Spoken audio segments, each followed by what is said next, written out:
바다를 만들기 위해서 플레인 오브젝트를 하나 만들 거고요. 위드랑 페이스 값을 적당하게 4000 곱하기 4000 줄 거고, 세그먼트 값은 당장 신경 쓰지 않을 거예요. 옥테인 렌더의 어떤 범프, 노멀, 디스플레이스먼트 그런 메뉴들을 활용을 하면 얘를 왜곡하는 데 있어서 세그먼트의 개수가 상관없기 때문이죠. 그 다음에 미리미리 옥테인 세팅은 해놓을 건데, 패스 트레이싱에 맥스 샘플 128, GI 클램프 10, 카메라 이미지 항목에 가서 디노이즈 다 체크해 놓고 D메인으로 라이브 뷰어 윈도우를 보도록 하겠습니다. 바닷물이 형성이 되고 조명을 갖다가 라이팅을 했을 때 그림자가 어디 들이오는지를 좀 확인하기 위해서 스피어를 하나 임시로 만들어서 배치를 해놓도록 하고요. 자, 이번에는 HDRI 앰비언먼트를 쓰지 않고 옥테인 데이라이트라는 걸 먼저 써볼 거예요. 이거는 해와 하늘로 구성된 이제 주변 환경을 만드는 건데, HDRI 앰비언먼트를 좀 대체할 수 있다. 그래서 이제 얘를 꺼내 가지고 보시면은 저 앞쪽에 태양이 보이고요. 약간 석양이 지려고 하고 있어서 데일라이트를 갖다가 로테이션을 이렇게 주게 되면 이제 로테이션으로 태양을 뜨게 만들 수가 있어요. 이렇게 해서 낮의 분위기를 만들 수가 있는데, 우리가 이제 조명을 칠 때 3점 조명이라고 해가지고 이제 뭐 왼쪽, 오른쪽, 뒤쪽에다가 이렇게 치잖아요. 그러니까 완전 정면에서 빛을 치는 일은 거의 없어야 되거든요. 그런 관점에서 저 태양도 너무 정면에 떠 있으면 안 돼요. 그래가지고 뭐 회전을 좀 더 해서 좀 비스듬하게 쳐다보게 만들 거고요.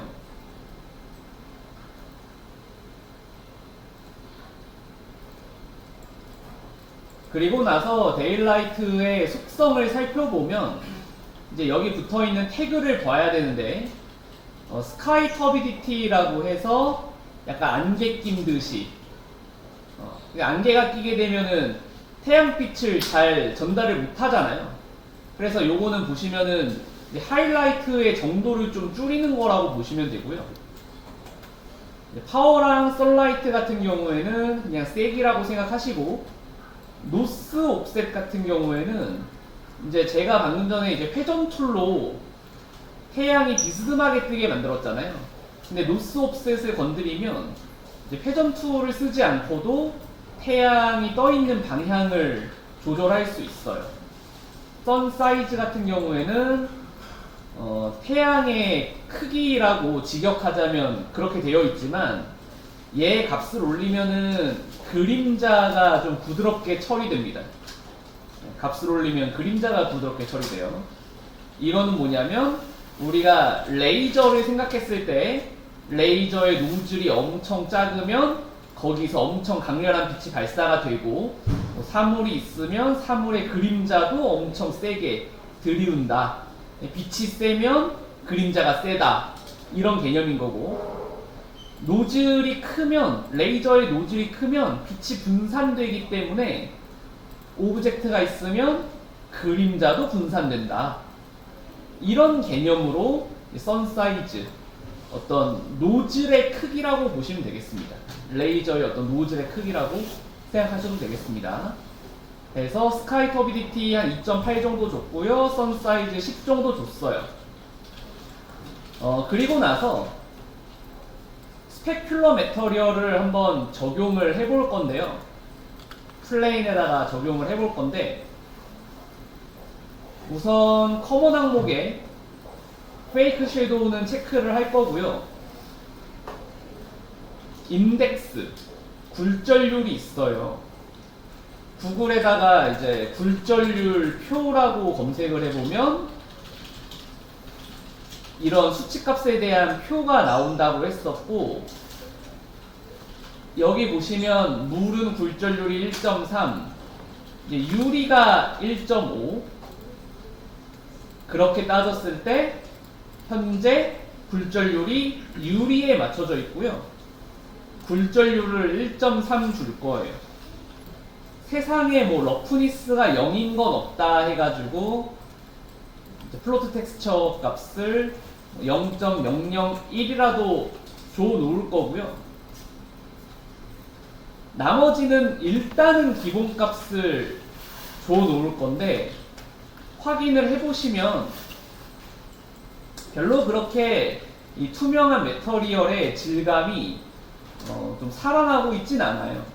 보시면은 주변 배경을 좀 반사쳐서 스페큘러 매터리얼의 어떤 퀄리티가 살아나야 되는데, 데일라이트의 단점이라고 한다면 하늘에 떠 있는 게 저 태양 하나밖에 없거든요. 선 사이즈 올려놔서 이거 엄청 커졌죠. 하늘에 떠 있는 게 태양 하나밖에 없어가지고 약간 반사칠 어떤 주변 배경이 좀 부족해. 그래가지고 HDRI 앰비언먼트도 쓸 거거든요. HDRI 앰비언먼트를 꺼내서 여기 이미지 텍스처를 클릭해가지고 파일에다가, 자, 이런 사진을 파일에다가 넣었고요. 근데 보시면은 데일라이트에 막혀가지고 HDRI 앰비언먼트가 현재 화면상에 안 보이거든요. 여러 개의 스카이 종류가 있다고 했을 때, 지금 얘도 스카이고 뭐 얘도 스카이라고 볼 수 있는데, 여러 개의 스카이가 있을 때 데일라이트가 모든 것을 잡아먹는 구조로 되어 있어요. 근데 데일라이트의 태그에서 이쪽에 보시면 믹스 스카이 텍스처라고 하는 게 있고요. 얘를 체크하면 말 그대로 믹스가 됩니다. 데일라이트와 HDRI 앰비언먼트를 믹스해서 사용할 수 있는 상태가 되고, 비로소 여기 HDRI 앰비언먼트의 이미지 텍스처에 넣어놓은 이 이미지가 화면상에 표시가 나게 됩니다. 지금 약간 두 개의 태양처럼 떠있죠. 뒤에는 HDRI 앰비언먼트의 그 사진 속 태양이 떠있고, 앞에는 데일라이트의 태양이 떠있는 모습을 보실 수 있습니다. 뭐 아무튼 이렇게 해가지고 HDRI 앰비언먼트의 로테이트 값을 뭐 조절할까 싶다가도 그냥 일단 기초 값으로 냅둘게요. 이제 이 스페큘러 매터리얼에다가, 자, 노드 에디터를 열어서 범프에다가 노이즈 텍스처를 적용할 건데, 검색했을 때 그냥 노이즈라고 하는 게 있고 옥테인 노이즈라고 하는 게 있는데요. 그냥 노이즈입니다. 그냥 노이즈라고 하는 걸 꺼내줄 거고요.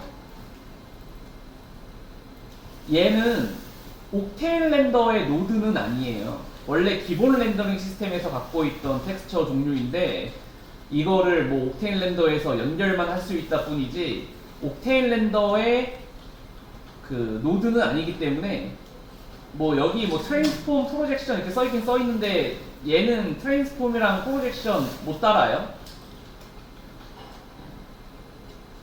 그러니까 옥테인 노이즈는 이걸 달 수 있죠. 옥테인 노이즈는 이걸 달 수 있는데 그냥 노이즈는 이걸 못 달고요. 가까이서 확인을 해보면 벌써부터 옥테인 렌더 상에서 좀 표면에 울퉁불퉁한 모습이 느껴지면서 바닷물 같은 느낌이 나려고 하고 있고요. 여기에서 이제 이 노이즈에 수많은 패턴들이 존재하는데 웨이비 터뷸런스로 할 거고, 뭐 전체적인 크기 값을 뭐 원하는 만큼 주시면 돼요. 여기 애니메이션 스피드 값을 올려놓고 재생을 해보면 화면상에 이제 물살이 출렁거리는 게 느껴지거든요. 근데 옥테일 렌더 특성상 약간 실시간으로 이렇게 보고 있을 때는 이 프리렌더링이 안 되고 있어가지고 화면이 지글지글거리니까 확인하기가 좀 힘들긴 한데요. 여기 그림에서 오른쪽 클릭해서 애니메이트라고 하는 걸 눌러보면, 활성화를 해보면 이런 식으로 이제 어느 정도의 속도로 출렁거리는지를 확인할 수가 있으니까 요거 보고 그 속도를 따져서 애니메이션 스피드를 좀 조율하면 되는 거고요. 그리고 무브먼트라 그래가지고 이제 X축, Y축, Z축으로 얼마만큼 움직이겠느냐 해가지고 뭐 Z축으로 약간 마이너스 1 이렇게 줘놓고 스피드 값도 1% 정도 주면 이게 1%만 줘도 값이 세게 들어가는 거거든요. 재생해 보면 이 정도의 그 속도로 물살이 빠르게 다가오는 것처럼 보이게 만들 수 있어요. 스피드 값을 어느 정도 조율해야겠죠. 한 0.2% 정도 줄 거고요. 해서 이런 식으로 만들 수가 있겠습니다. 글로벌 스케일을 좀 더 그냥 이렇게 할까? 네. 그 다음으로는 이 범프라고 하는 거는 결국에는 출렁출렁거리는 것처럼 보이게 할 뿐이지 실제로 출렁출렁거리게 하진 않는단 말이죠. 그러니까 실제로 요철시키는 건 아니란 말이죠. 그리고 범프 특성상 하이라이트와 섀도우를 통해서 페이크를 주는 거기 때문에 여기 있는 범프의 수치값을 뭐 이렇게 조절을 해도 그렇게 드라마틱하게 뭐가 변하진 않을 거예요. 그러면 실제로 모델링을 요철시키는 디스플레이스먼트 속성을 좀 쓸까 하는데 이 디스플레이스먼트는 노이즈 텍스처가 안 먹혀요. 이건 옥테인 노이즈도 안 먹히더라고요. 무조건 이미지 텍스처만 먹히더라고요. 그래가지고 이거를 제가 이제 어떻게 했냐면 애프터 이펙트에서 그 파일을 만들었습니다. 이제 컴포지션을 하나 뭐 2000 곱하기 2000 정도 해서 만들어가지고 솔리드를 하나 만들고 여기다가 이제 프랙타일 노이즈 효과를 적용을 해서 C4D랑 비슷한 노이즈 효과가 있는 거죠. 여기에서 어떤 물보라 같은 느낌의 패턴을 만드는 어떤 공식 같은 게 뭐 다이나믹 프로그레시브 한 다음에 패턴을 뒤집어서 이런 세포 같은 모양을 만들어 놓고 패턴이 두 개가 좀 같이 형성되어 있는 형태라고 볼 수 있는데 이제 일반 패턴의 크기와 서브 패턴의 크기를 동일시하게 만들어서 약간 단순한 모양으로 만드는 거예요. 그 다음에 에볼루션에다가 뭐 키프레임을 줘도 되고 아니면 에볼루션에다가 익스프레션을 줘도 되고 그러면은 이제 이렇게 만들 수가 있겠죠. 자, 이런 소스를 만들어 가지고 뭐 가능하다면은 옵셋 터뷸런스에다가도 살짝 키프레임을 찍어 가지고 그러니까 물살이 다가오게 만들었잖아요. 뭐 이런 식으로 물살이 약간 다가오게끔 옵셋 터뷸런스에도 이제 키프레임을 찍어 가지고 만들 수가 있겠는데 저는 요거는 생략할 거고요. 옵셋 터뷸런스는 뭐 이렇게 해가지고 출력을 해도 되고 안 해도 되는데 저는 생략을 해볼 거고 이거를 출력을 하려면 이걸 영상으로 출력했을 때는 옥테일 렌더가 그 영상을 못 받아들여요. 사진으로 한 장씩 출력이 돼야 되는 거고요. 사진으로 한 장씩 출력하려면 컨트롤 M 누르든가 아니면 파일에 익스포트에 어드2 렌더 큐를 누르든가 해야 되고 요걸 눌러서 요 아래쪽에 나오는 그 아웃풋 모듈의 속성을 이제 포맷을 JPG 시퀀스로 체크를 해줘야 한 프레임당 한 장의 사진으로 뽑을 수 있어요. 그래서 오른쪽에 보시면은 이제 아웃풋 2 해가지고 저장할 위치와 이름을 정해주면 되는데 파일 이름을 정할 때 여기 뒤에 이렇게 번호가 매겨지게끔 저장되게 되어 있죠. 이제 이렇게 해가지고 렌더를 누르면 되고요. 그렇게 해서 미리 이런 식으로 한 프레임당 한 장의 사진으로 쫙 90프레임까지만 출력을 해봤습니다. 그래서 이제 노이즈 대신에 얘를 직접 적용하려고요. 범프에다가 이미지 텍스처 노드를 달아서 이 워터 텍스처 제가 방금 뽑아놓은 거에 첫 번째 사진만 이미지 텍스처에 집어넣습니다. 그리고 나서 여기 애니메이션이라고 하는 메뉴를 봤을 때 calculate 눌러주면 자동 계산이 돼서 0번 사진부터 90번까지의 사진이 있구나, 이게 자동으로 기입이 되게 됩니다. 이 스타트 엔드 프레임 말고도 프레임 레이트라는 게 있어요. 이게 초당 재생 프레임 개수잖아요. 그래서 우리는 초당 약 30프레임을 잡고 영상을 만드는데, 이게 초당 30장을 보여주는 거에서 초당 25장만 보여주겠다라고 하면 약간 느려진 거죠. 이러면 약간 속도가 느려진 거야. 이거를 만약에 15 이렇게 써놓으면 30의 반이기 때문에 초당 30장 보여주던 걸 초당 15장밖에 안 보여주니까 느려지겠죠. 그래가지고 이런 거 짜맞추는 것도 되게 중요해요. 이런 거 짜맞추는 것도 되게 중요하고, 나중에 반대 상황에서도 마찬가지예요. 10호D에서 출력해서 애프터 이펙트로 가져와도 프레임을 똑같이 맞춰놓는 게 참 중요하거든요. 그래서 이게 은근히 좀 중요하다 말씀드릴 수 있겠습니다. 그리고 우리가 결국에 이미지 텍스처를 활용하게 된 이유는 이 디스플레이스먼트 때문이고요. 이 디스플레이스먼트에다가 우선은 디스플레이스먼트 노드를 달아야 되고, 그 다음에 이미지 텍스처를 똑같이 재활용해서 연결을 해주면 되는데, 그래픽이 깨집니다. 그래픽이 깨지는 건, 제가 이거 이미지 자체를 한 2K 정도의 사이즈로 만들었어요. 그러면 디스플레이스먼트 노드에서도 레벨 오브 디테일, 이거를 2K 정도는 맞춰주셔야 돼요. 2K의 이미지로 출력한 게 있으면 디스플레이스먼트 노드에서도 레벨 오브 디테일을 2K로 맞춰주고, 혹은 그 이상 주셔도 되는데 뭐 굳이 필요는 없다. 자, 이렇게 하면 실제로 울퉁불퉁해진 모습이 나왔죠. 실제로 물살이 이렇게 울퉁불퉁해진 모습이 나왔습니다. 값을 더 올려볼까요?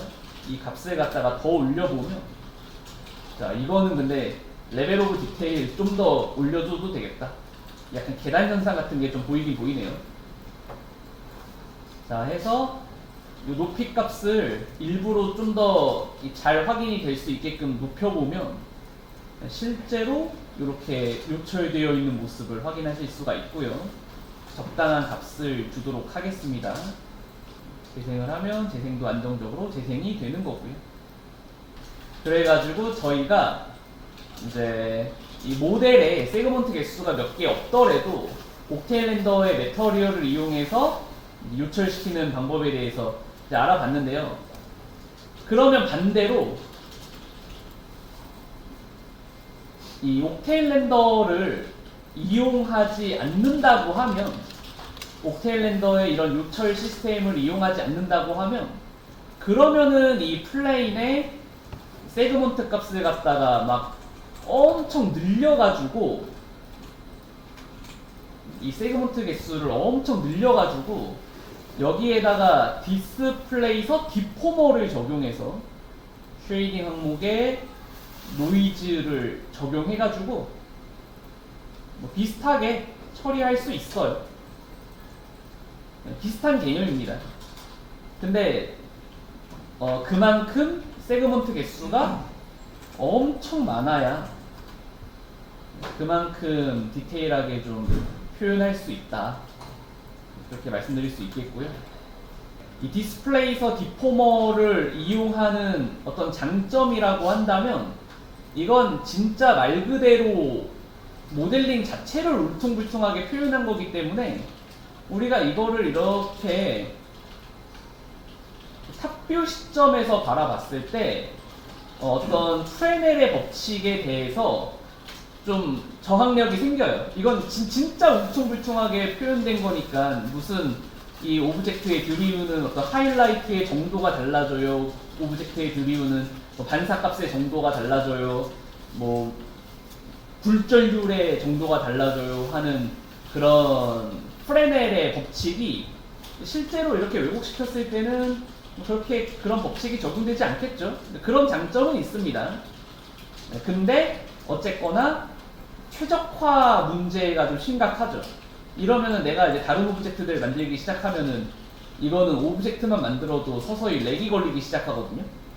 그래서 뭐 결과적으로는 이런 방식이 뭐 그렇게 많이 쓰이진 않고요. 방금 전에 우리가 했던 이 옥테일 렌더를 이용한 이런 방식이 좀 더 최적화된 작업에 좋을 수 있다라고 하는 겁니다. 여기 보시면 뭐 랜드스케이프 뭐 이런 것도 있어요. 무슨 내가 여기다가 뭐 섬을 하나 만들겠다. 그러면 랜드스케이프라는 걸 꺼내가지고 모델 선택 툴로 이런 식으로 크기 조절을 자유자재로 할 수 있거든요. 그리고 여기 뭐 랜덤 시드가 있어가지고 섬의 모양을 좀 바꿔볼 수도 있습니다. 근데 얘는 세그먼트 개수가 어느 정도 받쳐주긴 해야 돼요. 그래야 좀 더 이 울퉁불퉁한 느낌이 부드럽게 살아나거든요. 그 다음에 PBR 텍스처를 적용하는 걸 좀 복습을 얘한테 해볼게요. 이런 애들이 좀 적당해 보이는데 다운로드를 받아보도록 하겠습니다. 그냥 1K 정도로 다운로드 받을게요. 압축을 풀어주시면 이런 식으로 나오죠. 컬러는 보통 디퓨즈에다가 연결을 하고 뭐 노멀은 GL이 정방향,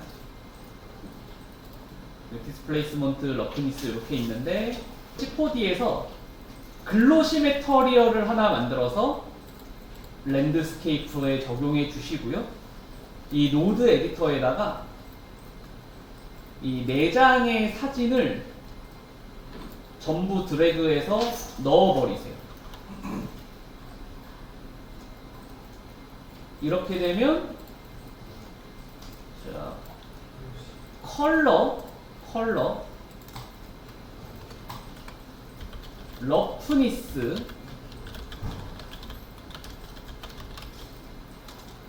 그리고 노멀 이 4개가 좀 준비가 되면 되겠고, 일단 컬러는 디퓨즈, 러프니스는 러프니스, 노멀은 노멀, 디스플레이스먼트는 이 노드가 새로 생기죠. 지금 여기 불러온 사진들도 이미지 텍스처 노드예요. 이미지 텍스처 노드에 사진이 자동으로 들어가 있는 형태로 불러와져 있는 겁니다. 레벨 오브 디테일은 1K 맞춰주고 높이 값도 그냥 한 1cm만 줘놓을게요.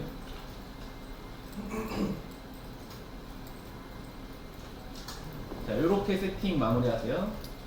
그리고 왼쪽에는 트랜스폼 노드를 추가해서 트랜스폼을 전부 다 공유시켜 주시고, 프로젝션 노드 꺼내서 프로젝션 노드를 전부 다 공유를 시켜주세요.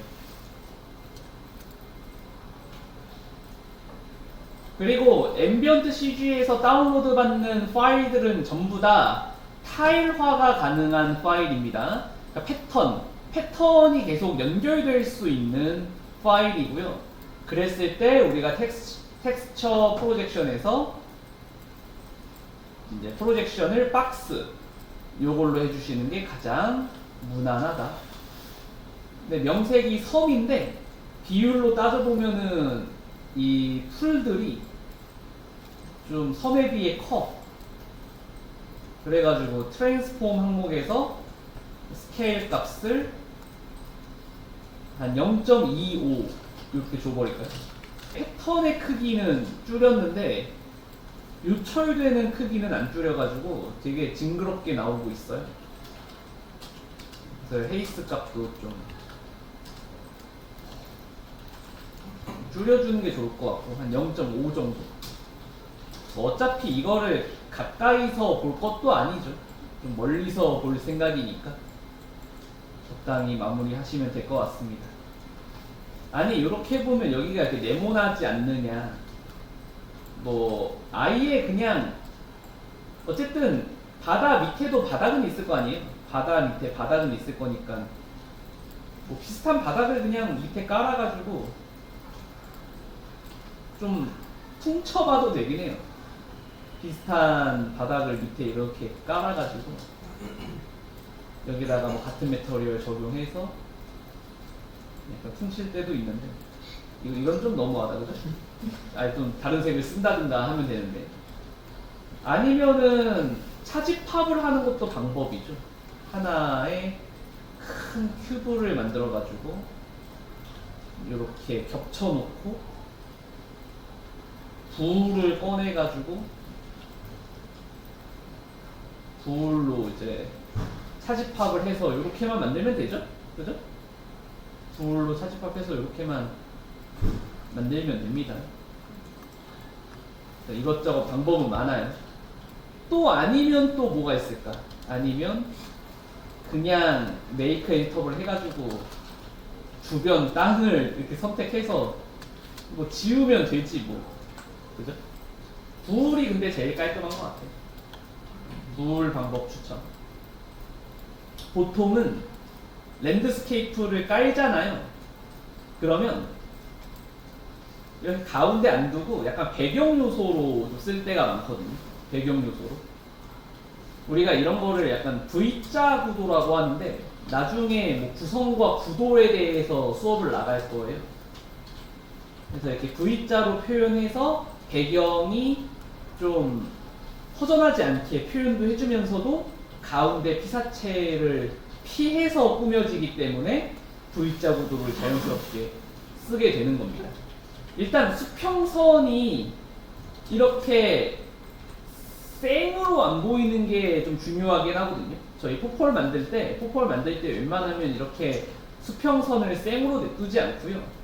뭐 숲을 깔든가 빌딩을 깔든가 뭐라도 배경에 깔아가지고 배경의 수평선을 교묘하게 가려주는 게 가장 베스트예요.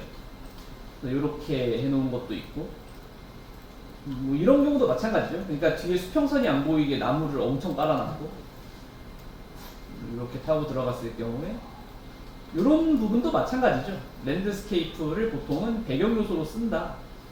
여기까지 한번 알아봤습니다.